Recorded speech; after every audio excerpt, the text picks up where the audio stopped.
Chapter 9 Strategies for Enhancement in Food Production. With ever increasing population of the world, the enhancement of food production is a major necessity.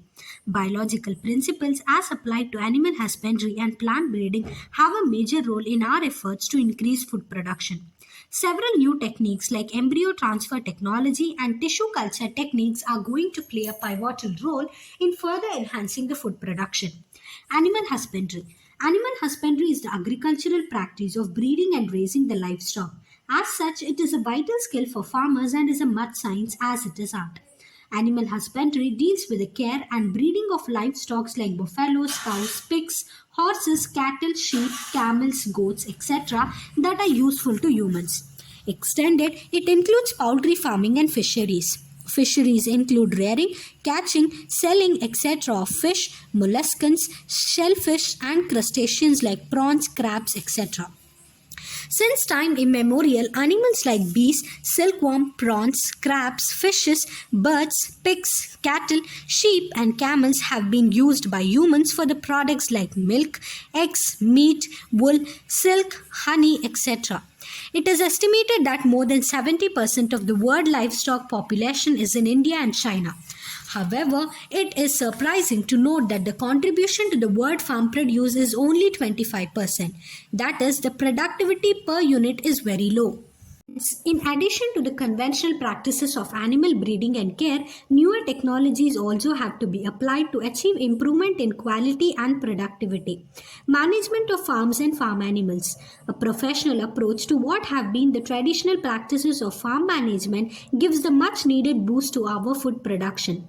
Let us discuss some of the management procedures employed in various animal farm systems. Dairy farm management. Dairying is the management of animals for milk and its products for human consumption. Can you list the animals that you would expect to find in a dairy? What are the different kinds of products that can be made with milk from a dairy farm?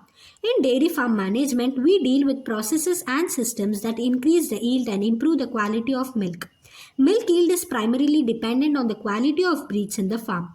Selection of good breeds having high yielding potential under the climatic conditions of the area combined with resistance to disease is very important. For the yield potential to be realized, the cattle have to be well looked after, they have to be housed well, should have adequate water and be maintained disease free. The feeding of the cattle should be carried out in a scientific manner, with special emphasis on the quality and quantity of fodder. Besides stringent cleanliness and hygiene, both of the cattle and the handlers are of paramount importance while milking, storage, and transport of the milk and its products.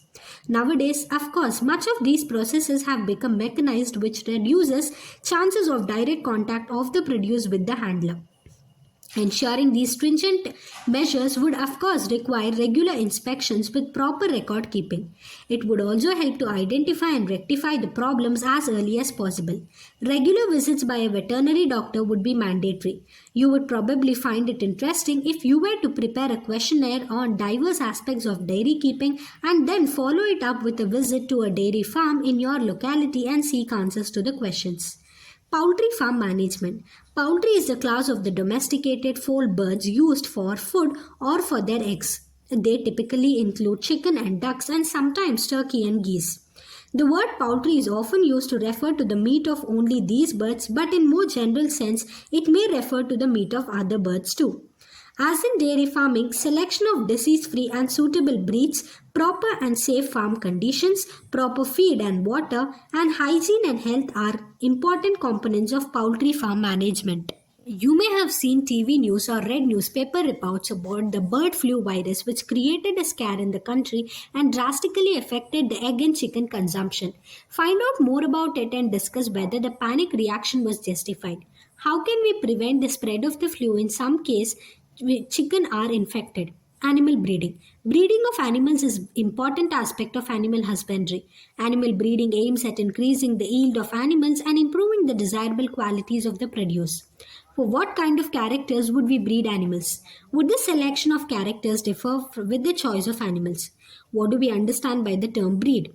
A group of animals related by descent and similar in most characters like general appearance, features, size, configuration, etc. are said to belong to a breed. Find out the names of some common breeds of cattle and poultry in the farms of your area. When breeding is between animals of the same breed, it is called inbreeding, while crosses between different breeds are called outbreeding. Inbreeding refers to the mating of more closely related individuals within the same breed for 4 to 6 generations.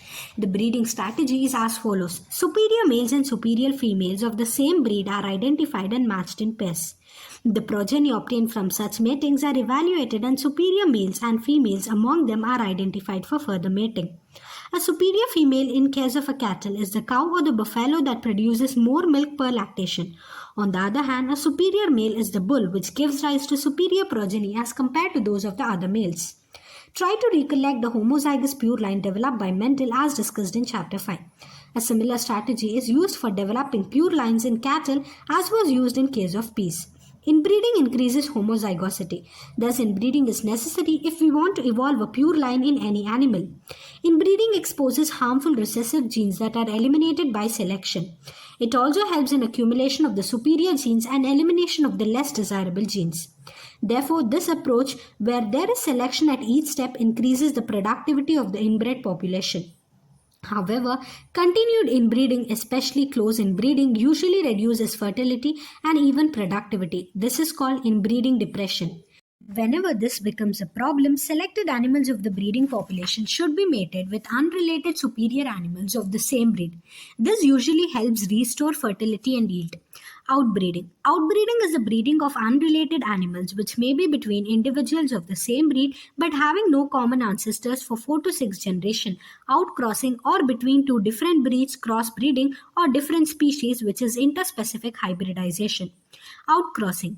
This is the practice of mating of animals within the same breed but having no common ancestors on either side of their pedigree up to 4 to 6 generations.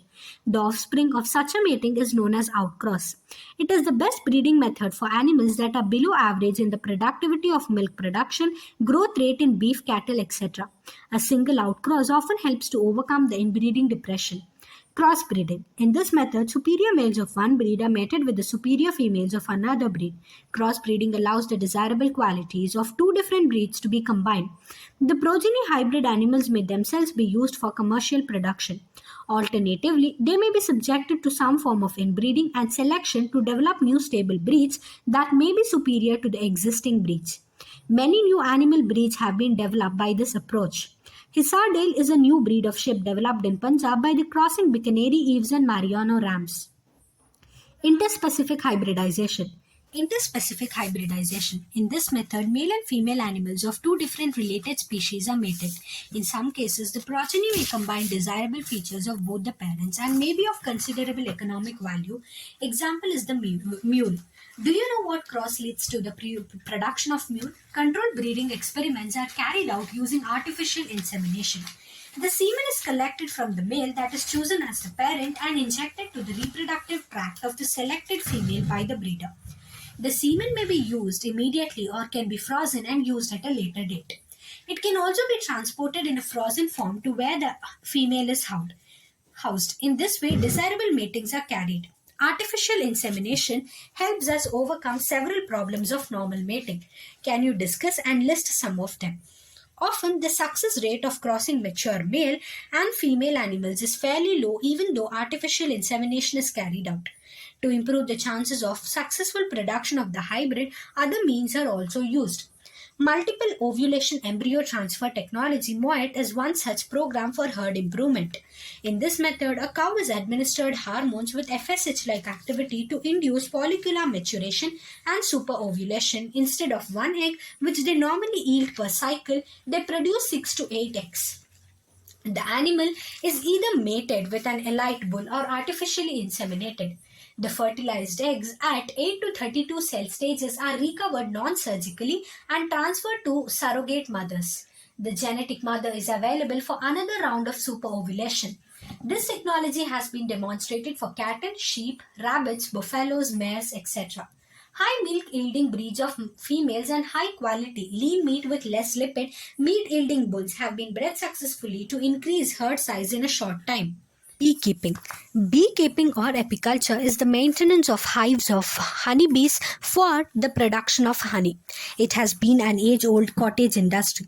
Honey is a food of high nutritive value and also find use in the indigenous systems of medicine. Honeybee also produces bee wax, which find many uses in industry such as in the preparation of cosmetics and polishes of various kinds. The increased demand of honey has led to large-scale beekeeping practices. It has become an established income-generating industry, whether practiced on a small or on a large scale. Beekeeping can be practiced in any area where there are sufficient bee pastures of some wild shrubs, tree orchids, and cultivated crops. There are several species of honeybee which can be reared. Of these, the most common species is Apis indica. Beehives can be kept in one's courtyard or on the veranda of the house or even on the roof. Beekeeping is not labor intensive. Beekeeping, though relatively easy, does not require some specialized knowledge, and there are several organizations that teach beekeeping. The following points are important for successful beekeeping: knowledge of the nature and the habit of the bees, selection of suitable location for keeping the beehives, catching and hiving of the swarms, group of bees, management of the beehives during different seasons, and handling and collection of honey and of bee wax. Bees are the pollinators of many of our crop species such as sunflower, brassica, apple, and pear. Keeping beehives in crop fields during flowering period increases the pollination efficiency and improves the yield, beneficial both from the point of view of crop yield and honey yield. Fisheries. Fishery is an industry devoted to catching, processing, or selling of fish, shellfish, or other aquatic animals.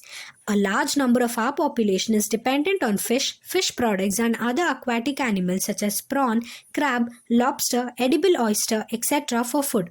Some of the freshwater fishes which are very common include the katla, rohu, and common carp. Some of the marine fishes that are eaten include the hilsa, sardines, mackerel, and pomfrets. Find out what fishes are commonly eaten in your area. Fishery has an important place in Indian economy. It provides income and employment to millions of the fishermen and the farmers, particularly in the coastal states. For many, it is the only source of their livelihood. In order to meet the increasing demands on fisheries, different techniques have been employed to increase production. For example, through aquaculture and pisciculture, we have been able to increase the production of aquatic plants and animals, both freshwater and marine. Find out the difference between pisciculture and aquaculture. This has led to the development and flourishing of the fishery industry. It has brought a lot of income to the farmers in particular and the country in general. We now talk about blue revolution as being implemented along the same lines as green revolution. Plant breeding. Traditional farming can only yield a limited biomass as food for humans and animals. Better management practices and increase in acreage can increase yield but only to a limited extent. Plant breeding as a technology has helped increase yields to a very large extent. Who in India has not heard of Green Revolution, which was responsible for our country to not merely meet the national requirements of food production, but also helps us even to export it? Green Revolution was dependent to a large extent on plant breeding techniques for development of high-yielding and disease-resistant varieties in wheat, rice, maize, etc. What is plant breeding? Plant breeding is the purposeful manipulation of plant species in order to create desired plant types that are better suited for cultivation, give better yields, and are disease resistant. Conventional plant breeding has been practiced for thousands of years since the beginning of human civilization. Recorded evidence of plant breeding dates back to 9,000 to 11,000 years ago. Many present-day crops are the result of domestication in ancient times. Today, all our major food crops are derived from domesticated varieties. Classical plant breeding involves crossing or hybridization of the pure lines, followed by artificial selection to produce plants with desirable traits of higher yield, nutrition, and resistance to disease. With the advancements in genetics, molecular biology, and tissue culture, plant breeding is now increasingly being carried out by using molecular genetic tools. If we were to list the traits or the characters that the breeders have tried to incorporate into crop plants, the first we would list would be increased crop yield and improved quality, increased tolerance to environmental stresses like salinity, extreme temperatures, drought, resistance to pathogens like viruses, fungi, and bacteria, and increased tolerance to insect pests would be on our list too. Plant breeding programs are carried out in a systematic way worldwide in government institutions and commercial companies.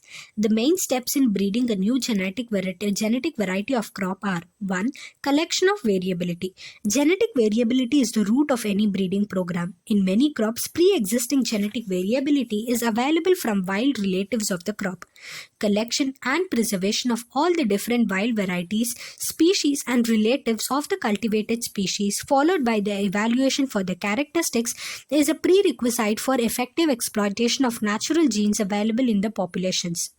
The entire collection of plants or seeds having all the diverse alleles for all genes in a given crop is called germplasm collection. Evaluation and selection of parents. The germplasm is evaluated so as to identify plants with desirable combination of characters. The selected plants are multiplied and used in the process of hybridization. Pure lines are created wherever desirable and possible. 3. Cross-hybridization among the selected parents. The desired characters have very often to be combined from two different plants' parents. For example, high protein quality of one parent may need to be combined with the disease resistance from another parent. This is possible by cross-hybridizing the two parents to produce hybrids that genetically combine the desired characters in one plant. This is a very time-consuming and tedious process, since the pollen grains from the desirable plant chosen as the male parent have to be collected and placed on the stigma of the flower selected as female parents. Also, it is not necessary that the hybrids do not combine the desirable characters. Usually, only one in few hundred to 1,000 crosses show the desirable combination. 4. Selection and testing of superior recombinants. This step consists of selecting among the progeny of the hybrids those plants that have the desired character combination. The selection process is crucial to the successful of breeding objective and requires careful scientific evaluation of the progeny. This step yields plants that are superior to both of the parents. Very often, more than one superior progeny plant may become available.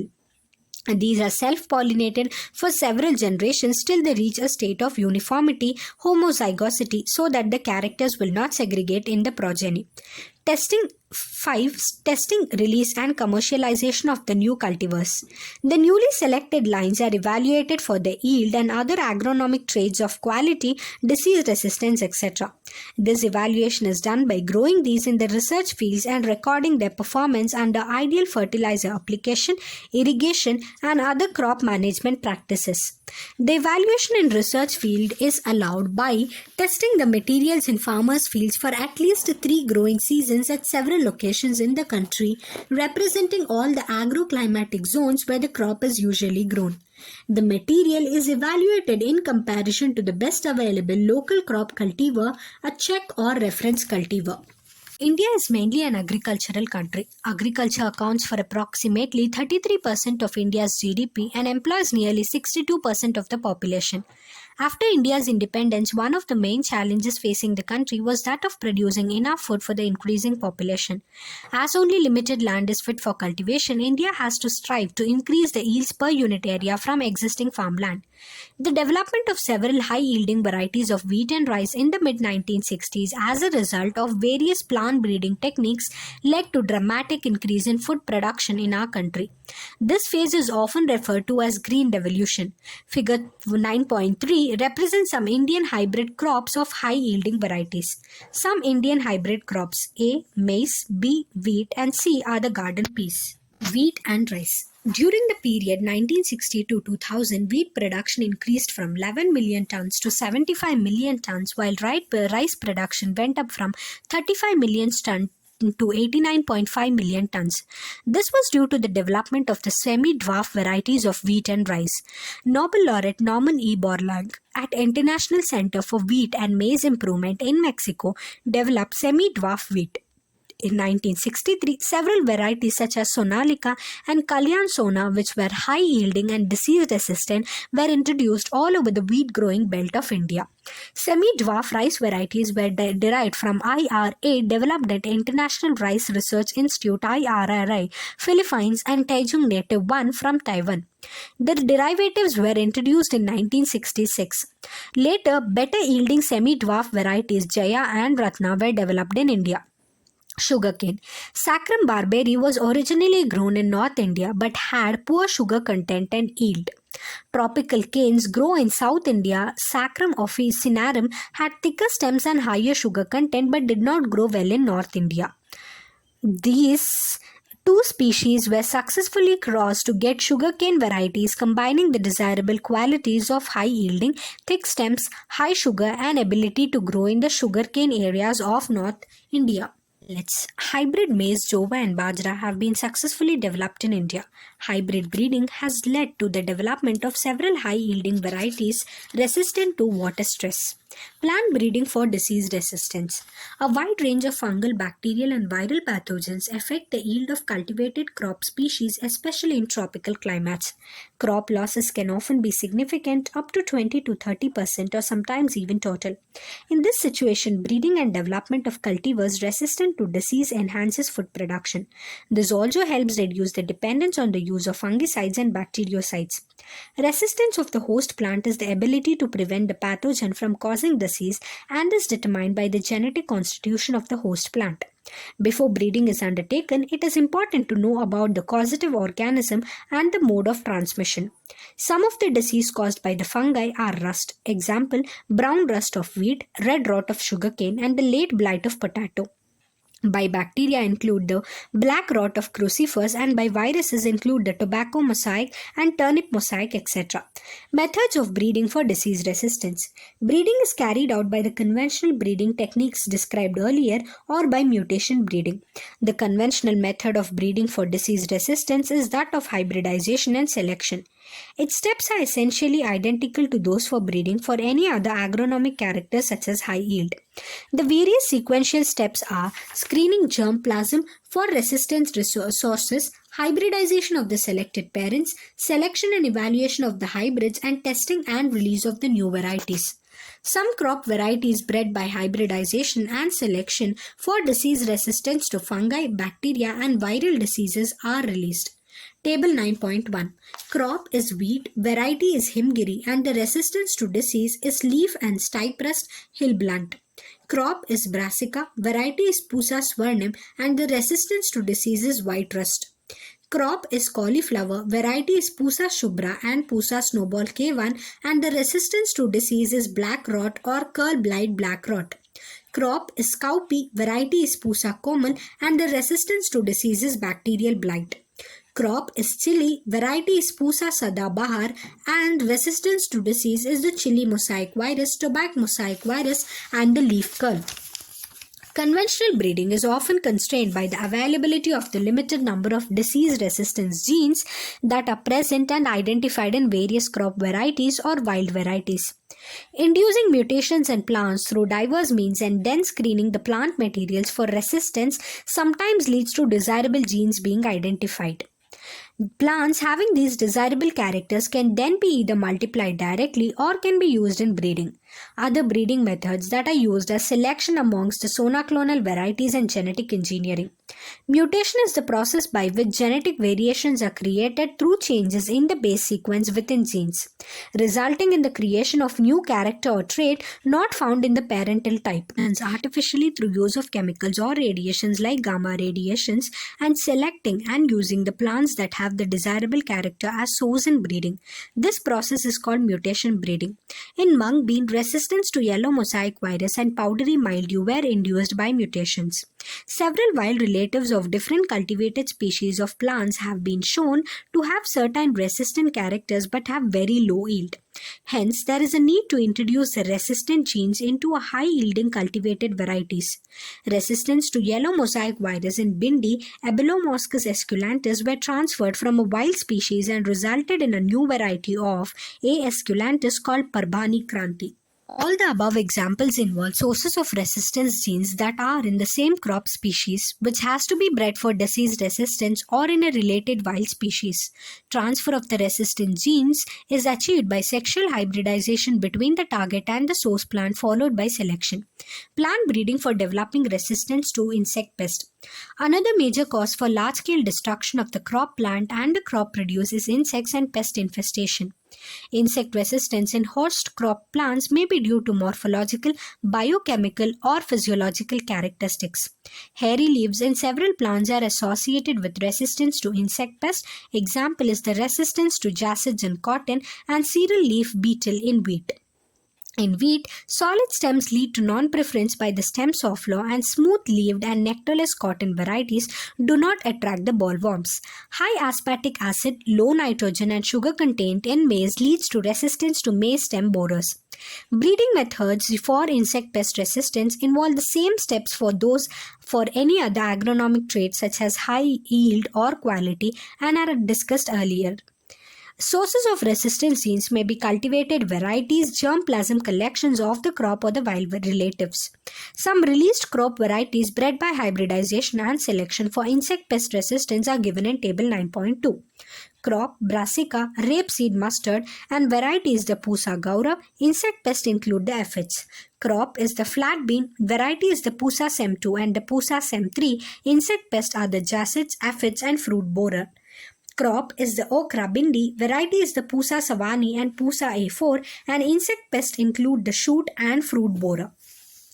Plant breeding for improved food quality. More than 840 million people in the world do not have adequate food to meet their daily food and nutritional requirements.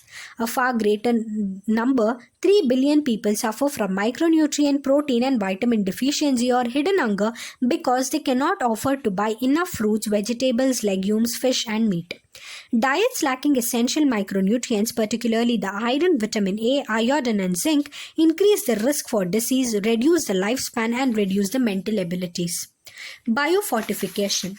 Breeding crops with higher levels of vitamins and minerals to provide higher protein and healthier fats is the most practical means to improve the public health. Breeding for improved nutritional quality is undertaken with the objectives of improving protein content and quality, oil content and quality, vitamin content and micronutrient and mineral content.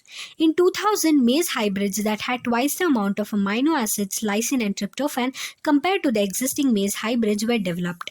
Wheat variety Atlas 66 having a high protein content has been used as a donor for improving the cultivated wheat.